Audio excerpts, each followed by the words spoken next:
Greetings all!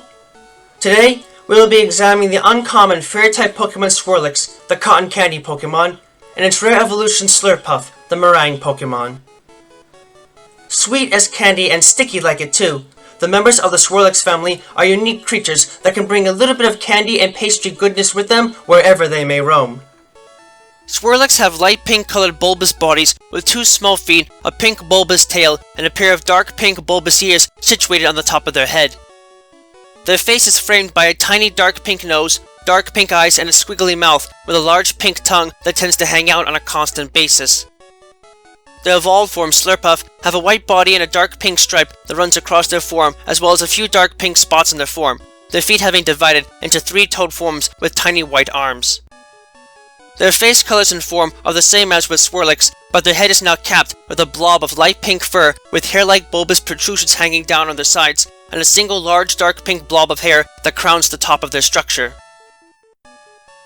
The members of the Swirlix family share some commonality with the members of the Spritzy family in that their forms are designed to appeal to others' sense of smell, with them in particular being focused towards one's sense of taste, as taste and smell are two senses that are directly connected and dependent upon each other.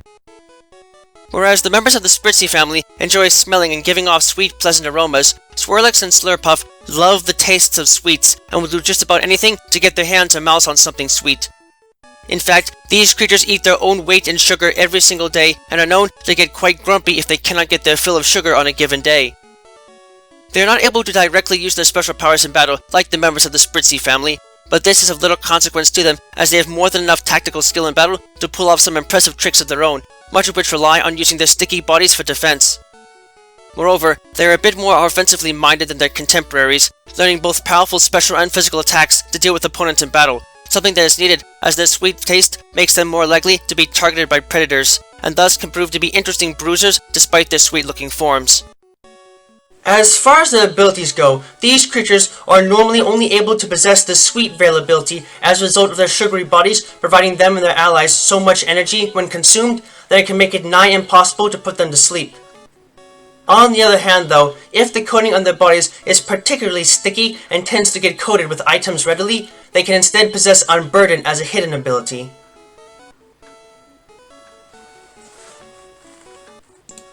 In looking at their stats, Slurpuff in particular, it can be seen that while they do have a fairly even stat distribution as a whole, and don't really suffer in any one area in particular, at the same time, their stats underperform in many areas, and they do not have a lot going for them.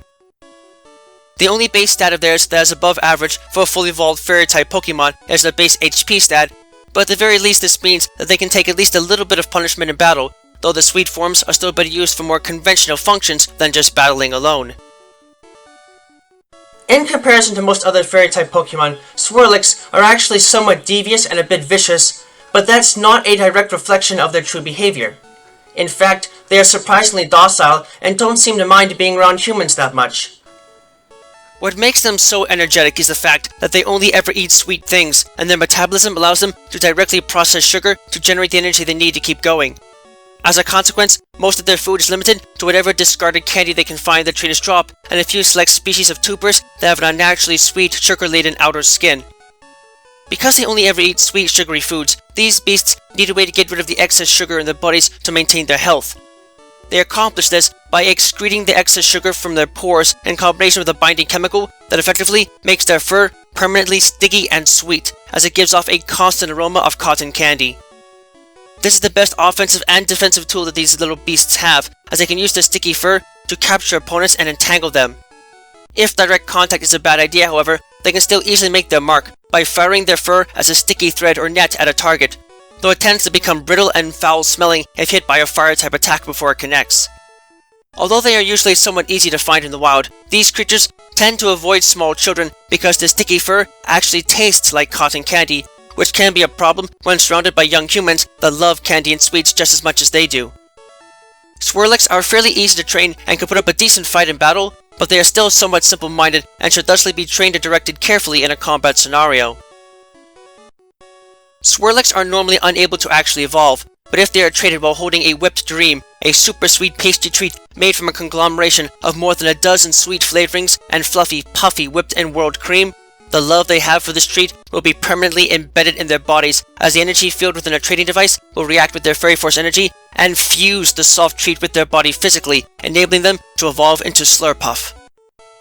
Aside from possessing better stats all around, Slurpuff are not that much different from Swirlix and do not learn any new moves, but they are nonetheless much more suited for human companionship because, thanks in part to the Whipped Dream, these creatures have fur that is soft and light in mass because it is filled with air, and they have developed an amazing sense of smell. Combining their two favorite things in the world, sweet smells and sweet tastes, these creatures have learned how to use the natural ingredients found in their habitats to make pastries, a skill that is quite remarkable no matter how you look at it. These beasts possess olfactory sensors that are nearly 100 million times as efficient as those of a human, enabling them to literally smell anything and everything that is or has ever been in an area within the past few months. Outside of survival uses, these beasts use this sense of smell to mix just the right concentrations of ingredients with the perfect timing to make small pastry snacks for themselves in the wild. In the modern world, this has led them to being employed as smell tasters to tell whether or not a human-made pastry is good or requires something else to be perfect. At the same time, by just taking a single whiff of someone's aroma, these creatures have the ability to tell their physical and mental state of well-being, which means that they have some potential medical use as well. Add on to this special power the capacity to actually deal some decent damage in battle with attacks like Energy Ball and Play Rough, and it comes as no surprise why these otherwise bizarre creatures can be found in just about any place that features fairy-type Pokémon. Cute and cuddly to those that don't mind sticky fingers, and fun to have around as a whole, the members of the Swirlix family are great companions to have if you have a sweet tooth that's itching for a treat. You might have to go out of your way to find just the right pastry to please them, but if you need some serious help in the kitchen, it can definitely be worth it to try and give one of these sweet critters a spin. Just make sure that you follow their advice and pay careful attention to how they say things should be done for the best result. Otherwise, you might end up on the rough side of a beating if they decide to go to town on you a little bit for ruining a perfectly good treat.